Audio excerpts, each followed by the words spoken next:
kaba, excitement, and pressure na, good pressure. Kasi yung pressure na is nagmumula lang sa sarili natin na we want the audience and the coaches na may maramdaman aside from our song is yung puso rin ng mismong kanta.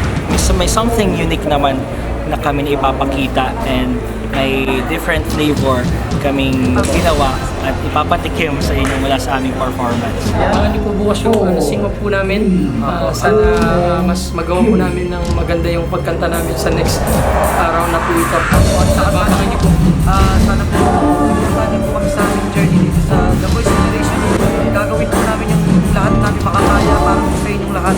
God bless you po. Sobrang kabadong-kabado kami, oh my God!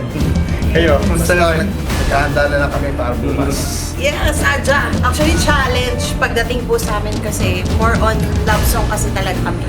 So, challenge namin yung sarili namin for this. Pinaghandaan din po namin itong round na to, kaya sobrang excited po ako.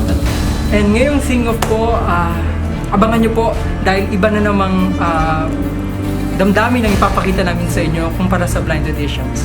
And we prepared something na maaantig yung mga puso nyo para sa mga broken-hearted dyan, sagradong maiinip kayo. Sobrang excited po and kinakabahan pero alam naman namin na kaya namin and confident kami. Maraming mga comments si Coach Willie sa rehearsal namin ngayon. We'll try our best to apply it and sana maganda yung resulta ng performance namin bukas. Gagalingan po namin para kay Coach Billy.